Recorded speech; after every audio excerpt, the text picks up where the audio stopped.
Hi, my name is Sherley. And I'm Brandy. And welcome back to Unspoken Transitions, where we talk about the nuances of adulthood and the challenges that people don't really talk about. So today's topic is going to be about relationships, spending money in relationships, our opinions on it, our experiences, and how to navigate it if you're new to a relationship or just trying to go through that difficult conversation. Yeah, and we're also going to share our perspectives in dating versus marriage and just the whole 50-50 conversation that we hear all the time and all of that. So we're going to jump right in. Yep. So question for you, do you feel as though the man should be the breadwinner? Like now? Do I believe that? Okay, now I do believe they should be the breadwinner. Mm-hmm. I think I can get so detailed, but was your stance different before? It was different before. Okay. Yeah. I'm gonna share a little bit on that. Yeah. Okay. Yeah. So before, when I was just dating, I was like 50-50. I'm like, it makes sense. Like, you're making money, I'm making money. To be fair, the only fair thing is to split things right down the middle. Mm-hmm. And that was just my mindset around it. It's like, all right, like we can figure it out. Like if we're saving for a vacation or we're going out to eat or whatever, we need to split it down the middle because that's what's fair. I shouldn't expect you to pay for everything just because you are born a male. I was like, that doesn't make any sense to me.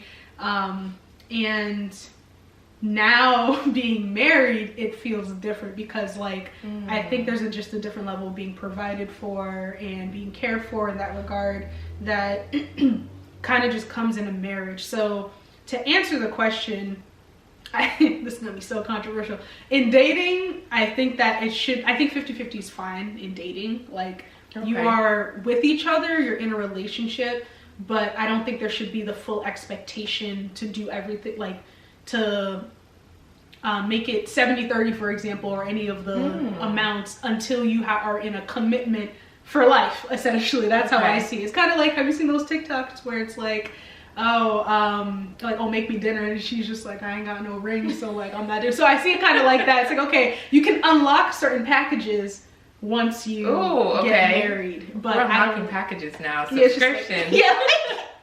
That's how I see it, because I don't think you should give all of yourself in a relationship when you don't know where it's gonna go and everything. I'm not saying like I'm not saying don't be authentic, don't be you, don't like share and be a loving partner. I'm saying I don't think you should unlock all the levels before you get married. That's so hard. I don't know, because I'm currently dating and dating, courting, whatever you want to call it, but I feel as though 50-50 isn't necessarily something I believe in. I think we should all be putting in some extra level to it, and I just don't think it's realistic. But I understand what you're saying, that in marriage there is that expectation of maybe a man being the breadwinner or the main provider. I can see that. Because times have changed. I feel like when I was younger, I was the same way, where I used to think, okay, 50-50, I have to prove that I can, provide as well. Like, I don't need a man to provide for me. I was ingrained. Independent, independent woman, 100%. And now it's kind of like that soft life. I feel like in my soft life era, like, you can take care of me, that's fine. I would love that, actually. No fact. I am 100%. I was the same way. Like growing up, it was like, don't expect a man to do everything for you. You don't know what's gonna happen. Like, I was all out of fear. Like, you can't rely on them 100%. All these other things. Like, I agree 100%. Like, I was definitely on that same level. And as I got older, it was just like, I don't want to hold the whole world on my shoulders. Like, I don't want to have to uplift myself and do all the other things when it can just be like, and that's what I'm saying. Like, I don't even want to say 50-50, because when I say like provider or like being the breadwinner, like, yes, he's the breadwinner in some sense, but I think it's like a push and pull. Like, some days I'll be giving 70, all I can give is 30. Some days all I got is 30, he's giving 70. Sometimes he'll pay for a meal and like, treat me. Sometimes like, for his birthday or like events or whatever, like just something regular. Like, I know he likes Popeye's biscuits. Let me buy him a biscuit. It's not like, all right, you gave me a biscuit on Monday, so Tuesday. It's like, I feel like more specifically for me in a marriage, it's like, all right, we're gonna cater to each other and like 70-30, whatever the case may be. And then when I was dating, it was more like 50-50, not I think there's, okay, as when I was younger, it was more like 50-50 because of all the reasons we said. Like, I don't want anybody to say that you did this for me, and like 50-50. But as I got older, like college, I would say, even before I got married, it was more like, I know we're both in a point where we're building our lives, so we want to split things 50-50. I don't want to put the expectation on you to pay and do everything, because it's like we're not even at the point where we're like stable. We're still in school. We're still working on ourselves. So I think it's a bit complicated, I would say. It's not like... There's no one right way to do it either. And it's hard to figure out that push and pull and what works. And I think over time and experience, that kind of will develop. And I also think that there was a point in time where it was uncomfortable for me to accept people doing that for me. It's like I had to put some down because I didn't know how to receive or accept someone else paying for me in that sense. And or them paying for me and feeling as though because they did that, they expect something in return. Yes. And I didn't like that feeling, so I felt like I had to put some down. But when you're in a healthy space, it feels okay to let someone do that for you and accept that someone does want to treat you. When you're in a healthy that's one thing I'll say. When you're in a healthy relationship, because I get it, if you're just dating or going on your first date, there's nothing wrong with expecting the man to pay for you, but also just being prepared just in case they didn't have that in their mind, because I also wouldn't text somebody and say, you're paying today, right? Like, I feel like it's like, okay, I want to see, would you be willing to cover the meal or not? And if you're not, then I will like contribute my portion and stuff like that. And like you said, I think you were kind of like hinting toward just feeling safe in your relationship and feeling safe with the person, and knowing that this person is not going to hold it against you, or you're going to owe them in the future, or it's going to be, like you said, in return for paying for you, I expect some kind of like sexual pleasure or like favor or whatever the case may be. And sometimes you don't want to even hint at that, as crazy as that even sounds, like, because like, you know, them paying for a meal, it shouldn't be, okay, you did this, you get that. But I think a lot of men do think like that sometimes, like, I did this for you, so this is what I want in return. And you know, we're trying to come from a place of safety, so we don't want to get assaulted, people getting aggressive, so on and so forth, because they paid for a meal and we were just like, oh, I thought you were just being nice. So but I feel like we need to talk about that too, because I also see a lot of young women, especially today, that expect that, right? No, you should be taking me out and paying for all these things. You should be purchasing all these things for me. And I think society and social media has conditioned a lot of women to believe that, and I feel for men sometimes in that sense, in the financial sense, there's a lot of pressure on them to make a lot of money and provide for women. And if they don't, they're kind of seen as just in a negative light. And I don't think that's fair either, to put that amount of pressure on men. And I think people are just taking it too far. Like, for example, right now it's trending about the Cheesecake Factory first date. I still don't know what the big hoopla is about that. Listen, so would you want to go to the Cheesecake Factory? I don't mind. Yeah. I'm like, I personally love the Cheesecake Factory. I think it's fire. I always have. And especially growing up, I always thought it was like a little pricier if my family went out to, because, you know, their menus were different than like your Fridays or your Applebee's, whatever. So I think, and I've had people take me to a first date at Cheesecake too. So I think that's fine. But some people are just saying that, no, you should be taking me to, I don't know, Ocean Prime, Del Frisco's, and that's nice, right? I'm not saying, you know, if you've got it like that, not do that for someone that you want to do that for. But I think the pressure and expecting someone to do that is just a little unfair. I think I agree. I just think it depends on how old you are. Like, if you're on TikTok and you are 18 and you are expecting somebody who is 20 and also still in school with you to wine and dine and like do all these things, it's like, all right, bro, like, let's be aware of where we are and what is happening. You know what I mean? So for example, if I wasn't in a marriage, I still wouldn't care to go to Cheesecake, I'll just say that now. But like, for example, I would expect for them to pay. I would expect to be like, you know, spoiled in some way, shape, or form. Whereas when I was like 18, 19, it's kind of just like, we're both out here just trying to make a living. But you know, we're closer to 30, so it's at like the expectation of wanting somebody who wine and dines you. I'm kind of just like, yeah, like, I'm not trying to do this 50-50 at Applebee's anymore, because it's just like, the person that I would be looking for, I hope they can afford Applebee's. Like, nothing wrong if they can't, but like you were saying, it's the expectation and everything. And I think there's levels to this, because I've also seen videos where it's like, okay, like how much money do you expect your man to make? And they're like $400,000 a year, $500,000. And then they're making like 20K a year. They're making like 20K, they're making 30K, and it's just like, okay, realistically, let's sit in, what does making $400,000 a year mean? What is like it's completely different. I think no matter how much a man makes, if he can spoil you in a way that works for you, then that's perfectly fine. It doesn't need to be like millions of dollars or anything. Like, yes, maybe you can find somebody who can attribute to that lifestyle, and if you're looking for that, I'm not trying to put you down for it, but it's gonna be a little bit more difficult if you're also not at that place. Because like you said, if you're making if you're in a $20,000 lifestyle and someone's even in like a $100,000 lifestyle, it's two completely different places. Yes, there are some people who will be willing to like uplift you and bring you there too. And on another end, it's like, what are you doing for yourself to also provide for this man? Because like I was saying before, yes, it's good to be, I believe in having a soft life. I believe in your man spoiling you and everything. And I also think it's important for you to also give. Like, all right, what are you giving too? Like, do you expect to just like take and take and take and take and take? Like, I know that there's kind of this war on men thing where it's like, oh, men are terrible, they're bad, they're awful, so on and so forth. And I just don't agree with that whole rhetoric or anything.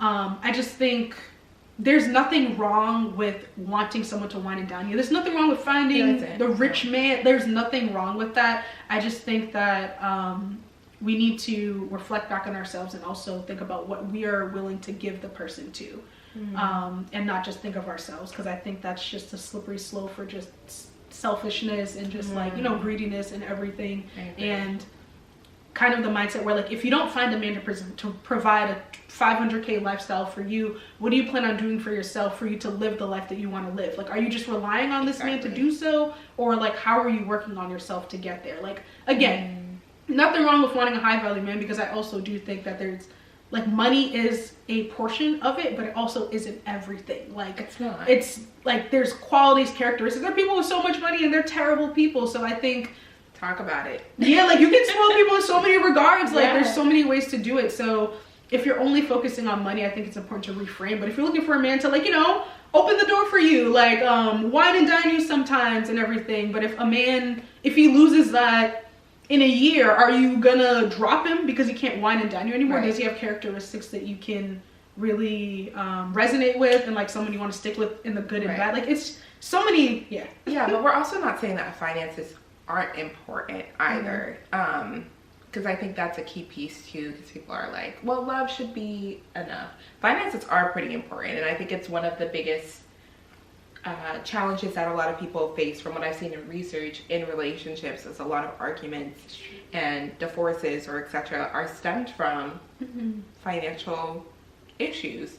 So it's also really important to talk about super early on in relationships, if you can, as well. That's something that I think has helped me. It's like, pretty early on in my relationship, we were pretty open about finances and debt and student loans, all of that, and just financial goals as well, which was helpful and made us get on the same page. Exactly, making sure that you're aligned and where you want to go, because it's true. I know we talked a little bit about values and relationships and everything, but finances are true, because if your partner plans on, I don't know, like making 300K and he's looking for this lifestyle and everything, and he wants you to support him on the journey, but you're kind of just like, oh, I expected you to have everything and just take care of me and everything. It's like, okay, well, and then he has an expectation that, oh, you were just gonna maybe not make 300K, but like had the expectation that you were just gonna continue working. You were like, oh no, like once we get married, I was planning on being a housewife. So like, what's going on here? So it is true to have those mindsets and expectations, because maybe you vibe with the person, but if you're expecting to be a housewife and he's just like, no, I'm not trying to take care of anybody like fully in that regard, then you're gonna clash at some point. It's gonna cause problems. So it is true. And that does remind me, like, talking about, you like, oh, spending money in your relationship and like having that conversation head on. Are you a spender or a saver? I'm a pretty good mixture of both. I think growing up, especially in the Haitian culture, I was just taught to save. Save. Especially in relationships, just save for your future. But I think there's a caveat to that, where I also want to enjoy life and spend as well. I think it's a beautiful thing to be able to spend and go on vacations or treat yourself with nice things. I think that's important too. And I do love to spoil myself, and I do love to spoil my man as well. So I think it's a balance, definitely a balancing act for me. Once I get paid, the first thing I do is allocate savings, investments, and all of that. And then I budget, okay, what do I plan on spending? To say that too, I consider myself pretty frugal. Like, I do not consider myself cheap, but I like nice things at a good price, okay? So I just try and find, because I think there are just, and we talked about this in the fashion episode as well, there are, you know, outfits that you can get that look like $1 million and aren't designer, but you make it what it is. So I always love finding frugal key pieces and just investing in those two. What about you? That is true. I like that. I would say I'm on the opposite end.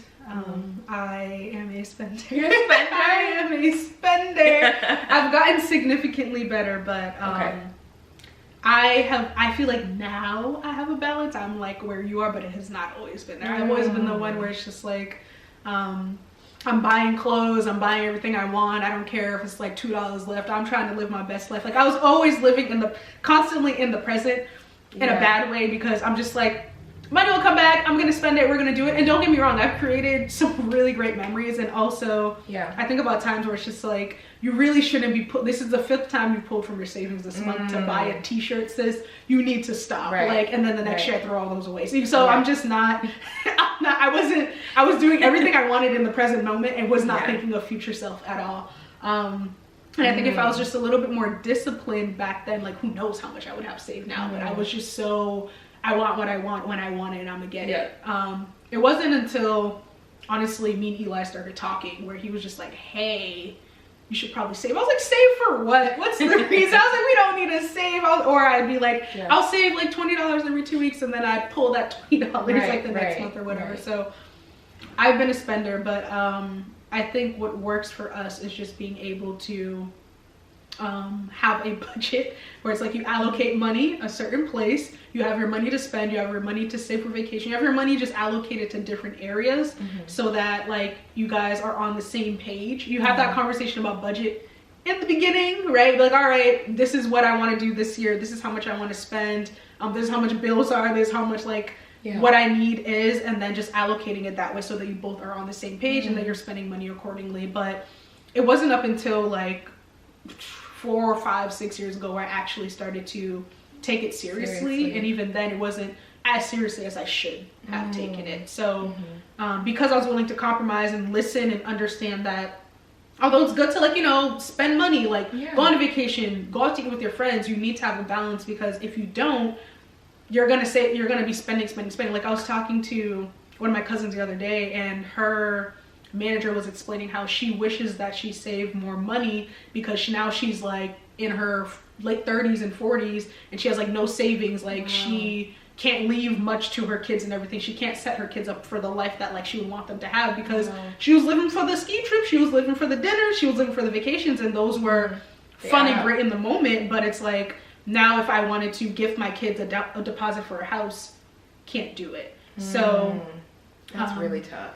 Yeah, it's really tough, and that's why it breaks up a lot of marriages, because if you have somebody who's constantly spending, the other person's just like, hey, like, we need to reach these milestones goals so that like when we're 40 we're not struggling. The person's just like, nope. Let's say like I wasn't willing to compromise, it will cause so much turmoil and problems. So it's important to have the conversation like early, like you had. Absolutely. And in your experience too, do you feel as though joint accounts are necessary when it comes to finances and relationships, especially in that stage of marriage? Or do you think it's important for people to have their separate accounts so that they don't run into as many issues? Yeah, I think it's important to have a combination of both. So for example, there's an account for joint bills. Like, again, it's just taken from the paycheck. It just goes straight into like the bill account, so that whenever the whenever like the auto pay like picks it up, good to go, right? So that's the joint, so that we both have the account for the bills, we know the bills are here, and then we have our separate accounts for like spending money,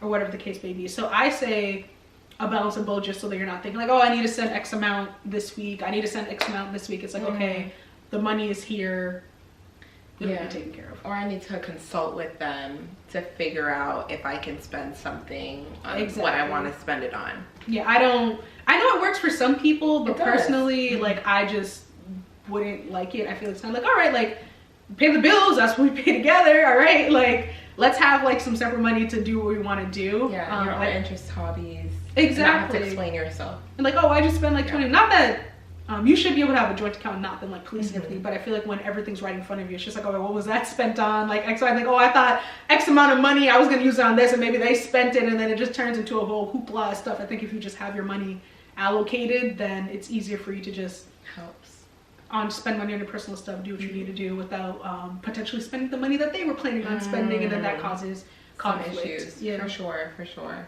Unless you're like balling. If you have millions of dollars in your account, I say that's different. Go for it. That's different. Like, different story. No, literally, I say go for it. But we're also not downplaying it. If a joint account works for you to spend money for both of you, and that's just how it works, you both are what do you call it? Disciplined in a way where you're gonna put mentally, you're gonna spend this month and like this much, that's it. Then go for it. But personally, I think that joint and split just works better. So I think it just depends on the relationship. A combination, yeah, of course, and figuring out what works best for you and your relationship, for sure. Yeah, 100%. And let's see. So, how can couples navigate financial inequalities but still maintaining like fair contribution? Like, if someone's making more than someone else, and how can they still contribute together without it feeling like, oh, I'm always putting the most and you're not putting anything and stuff. Yeah. Like that. Ooh, I feel like in dating it's reciprocation. I think when it becomes a thing of almost like a scorecard, that's where it becomes an issue of, I paid for the last 2 dinners, you have to pay for the next 2 dinners, or I don't know, you owe me 20 cents from the last bill, or I don't know if people out there are like this, but I think if it becomes a scorecard, that's where it becomes an issue. I think inevitably in any relationship that you're in, people are going to make different amounts of money. You guys are not going to be making, unless you have the same job, start at the same time, you're going to be making different amounts of money, especially if you're in different careers, whatever the case is, which is fine. And I think it just has to be some level of reciprocation. For example, in my relationship, I don't feel like we keep a scorecard. Like, we both spoil one another in different ways, or even if we go out on dates, I don't think I've ever split a date 50-50 with my boyfriend ever. It's always been he covers the whole tab or I cover the whole tab, and it's just, I feel like we don't keep track of it. Or sometimes we're out and we both take out our money and we're like, oop, what's going on? So I think we both have that kind of relationship where we want to do that for one another, and it never feels like it's too much in that sense. And we also have communications too about, okay, I don't know, Christmas is coming up. Are we going all out, or are we gonna just, do we have other priorities? So we have conversations. Yeah, so even for Christmas or something, for example, we'll both have an agreement of, okay, are we going all out for this, or are we just gonna, you know, scale back a little bit? And then oftentimes it'll be like, okay, we'll scale back this time around because we have other financial goals, and then we both end up spoiling each other or just balling out in this sense. It reminds me of that Spider-Man meme where we're both like, you said that you were gonna ball out, and he was like, well, you said the same thing. And so it just ends up being that sense, but it's never a sense of pressure that I feel like we've ever placed on one another. It's never felt like an issue in that sense. Then again, we're still dating and courting, and we're not in the marriage realm, which I know looks different, as you've mentioned. So that's what it looks like for me, for the most part. But it sounds like it's healthy, honestly. The fact that, I think that's the most important thing. It's like maybe one person's making more than the other, so on and so forth, but ultimately you don't feel that. So like, you feel like you both are benefiting in one way or another. You both feel appreciated. You both feel like you're contributing to the relationship in a way that works for both of you. And that's what matters, honestly, no matter how much you're making and everything. For me personally, there's no tabs or anything. Like, it's not, oh, you bought dinner for me one day, oh, you bought dinner for me another day, like, oh, we're keeping like tally, like to the point where, because I feel like the animosity builds sometimes when people are keeping tabs, to the point where if an argument comes up, it's like, oh, well, I appreciate you more because I did X, Y, and Z for you, you haven't done this for me. And it's just like, all right, well, let's back up and try to have like a civil conversation, because maybe the person thought that they were contributing in a way that like was appreciative towards you, but maybe you weren't hitting their love language. Maybe you weren't speaking to them or treating them in a way that they thought works to their standards, essentially. And because you never had that conversation, now there's animosity building. So that goes to say another point. If you are being treated in a way where it's not up to your standards or what you want, or maybe you want more. There's nothing wrong with wanting more, even if your relationship's starting at a certain place. You need to vocalize that and have that conversation, because if you don't, then the person just operating the way they always had because it had worked in the past, or they're just operating in a way that works for them because you've never said anything. And then while you are in your brain creating narratives and like telling yourself that, oh, this person's treating me wrong on purpose, they're just like, oh, I thought that they were happy. So yeah, it's super important. And I think there's also a level of expectation of, okay, is this, sometimes it reminds me of that story in the Bible of that woman giving all the money that she had, right? So if you're looking at someone and what they're doing is all of what they've got or the best of what they've got, I think that that's okay. Yeah. As opposed to someone who really does have it like that and could do that, and they're just giving you a fraction of the cost. I just think it's a lot of comparison.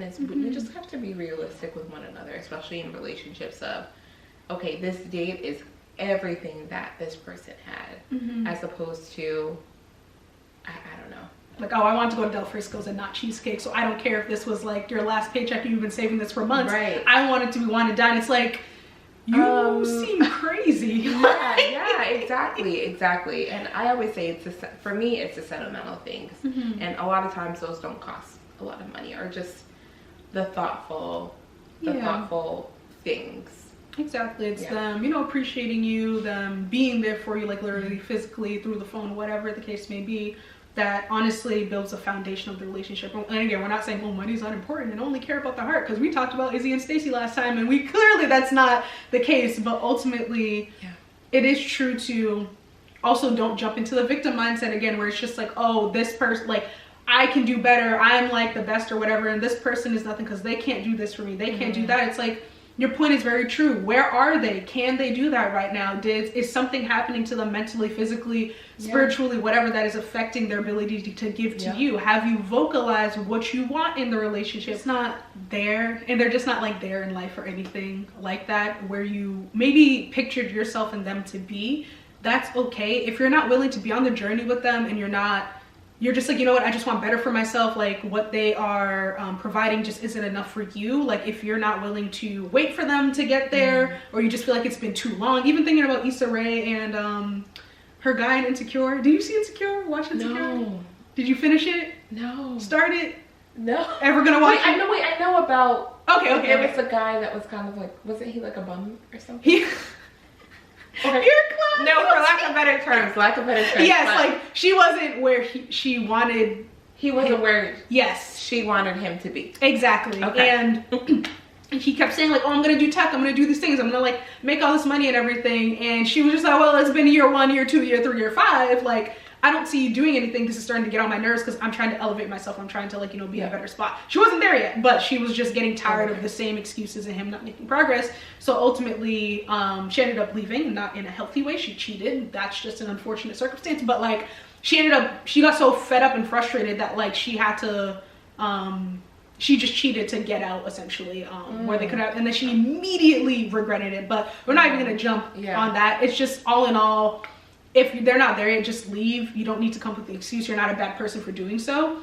It's just like, maybe this person isn't where you want them to be. You don't know when they are, and you have a certain lifestyle for yourself or where you want to be. You can leave. That is perfectly fine. There's nothing wrong with that. You don't need to bash them. You don't need to put them down. You don't need to say like, oh, they're not worthy of you, of whatever. There's nothing wrong with the dreams and goals and visions that you have for yourself. You just don't need to put anyone down or like stomp on them because they're not where you want them to be. Because again, that's just a projection of what you want for yourself. So ultimately, if you are willing to be patient and stay with them, carry on the journey, support, uplift them. Maybe right now it's you're giving 70, they're giving 30, and it's been like that for a while, but you have hope that it'll be like the push and pull and like certain balance that you're looking for. Great. If you don't think it's going to get there, it's okay for you to just stop, leave, go to do something that is better for your lifestyle and your relationship and what you picture for yourself. And also, if you have wants and needs and you have not vocalized it, then please say something, because people do not read minds and they're not going to know unless you tell them what you want and like what you aspire, even if it's changed from where the relationship started. Definitely. I agree 100%. Yeah. What about prenups? How do you feel about them? Do you feel like they're necessary? I mean, that's a huge thing when it comes to finances and relationships. That's tough. I'm gonna speak for normal people, not rich people. For rich people, I feel like that's just different. So for normal people, I think if you are getting married and your mindset is to get married, maybe it's just a Christian standpoint, so I guess I'm biased in the way, shape, or form. I don't believe in prenups because I feel like that just sets you up like, all right, if we break up, here's what we're gonna have. I'm gonna protect my stuff, you're gonna protect your stuff, we're both gonna be happy, we're both gonna be good, so on and so forth. Yeah, like I just don't agree with it personally, because I think you're just setting like, all right, if we break up, we know what's gonna happen. Right. Everything is kind of like, we already have a backup. Yeah, it's an option, it's a backup plan. Whereas if you're in the marriage, you're trying to work through things, you're trying to figure things out, then that's completely different. For rich people, I get it, because sometimes you just don't know people's, it's just unfortunate. Sometimes you just don't get people's motives 100%. So, and some people are really good actors. So like maybe you just met them, you thought they were cool, you're getting wine and dine, you're wine and dining each other, you both are good or whatever. And not even in the case where it's like, oh, they're not making money, but sometimes they are making money, but it's like a greedy mindset. It's like, all right, I'm gonna stick through this for X amount of years and have an ulterior motive, and then now you're broke because this person took advantage of you. So I get it. I definitely empathize with it. I understand why you want to protect your money. I just think, I guess in normal circumstances, I just don't agree, because I think you're just setting yourself up for an option to divorce or not be together. So how about you? I think I'm in the same boat as well. And I think the Christian mindset definitely influences my perspective on it. I do see and understand why people do it, but I just think for me personally, it's a little different. Yeah. Okay, wait, so for why is it different for you?